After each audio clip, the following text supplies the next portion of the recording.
Assalamualaikum warahmatullahi wabarakatuh. Bismillahirrahmanirrahim.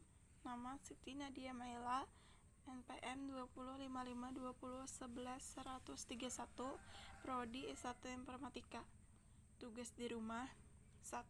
Jelaskan tentang I/O commands dan I/O instruction pada teknik programmed I/O. 2. Jelaskan interrupt processing pada teknik interrupt driven I/O. 3. Jelaskan fungsi modul, diagram, dan operasi Direct Memory Access atau DMA. Jawab. 1. I/O commands atau perintah I/O terdapat 4 klasifikasi, yaitu 1. Perintah kontrol, yaitu untuk mengaktifasi perangkat periferal dan memberikan tugas yang diperintahkan. 2.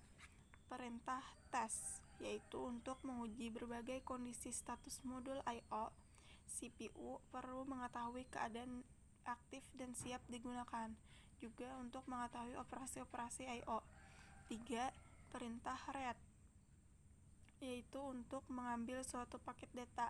Prosesnya dikirim melalui bus data setelah terjadi sinkronasi maupun kecepatan transfernya.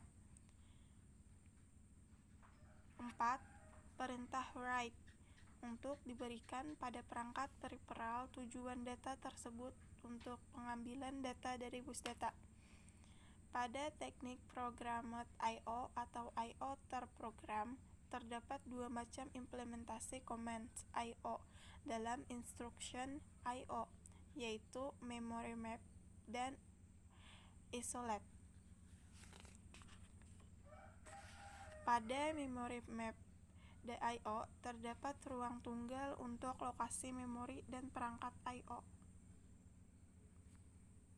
Menggunakan register status dan register data modul I/O sebagai lokasi memori dan menggunakan instruksi mesin yang sama untuk mengakses baik memori maupun perangkat I/O.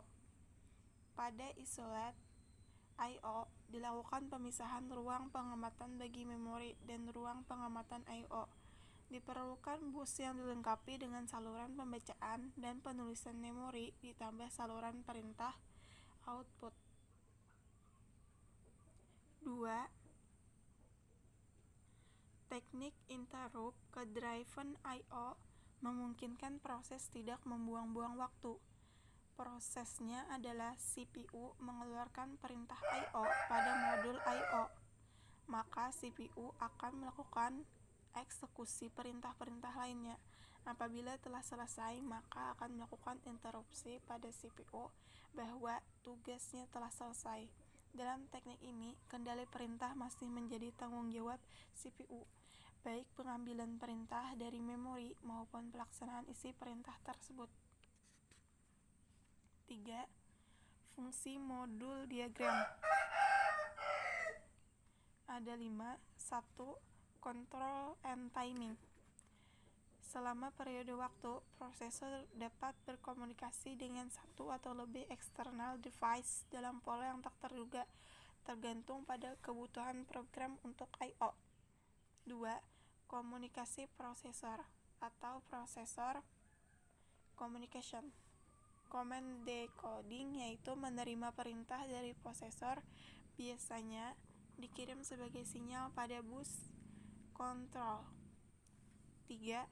Device communication, yaitu mampu melakukan komunikasi perangkat, dan komunikasi ini melibatkan perintah, informasi, status, dan data.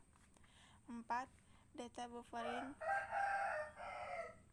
yaitu kecepatan transfer keluar masuk dari memori utama atau prosesor cukup tinggi, sedangkan untuk kecepatan transfernya lebih rendah, dan data yang berasal dari memori utama dikirim ke modul I/O dalam laju yang cepat.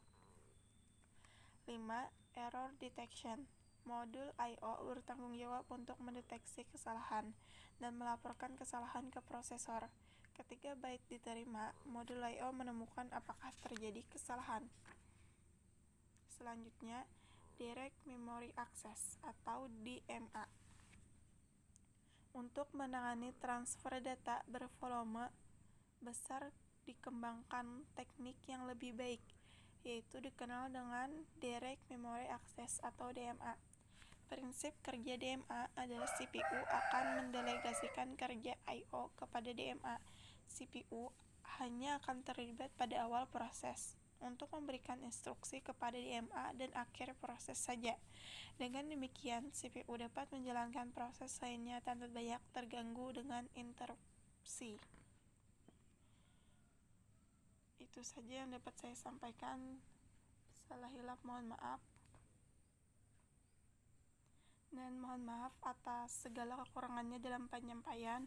Akhirul kalam. Wassalamualaikum warahmatullahi wabarakatuh. Terima kasih.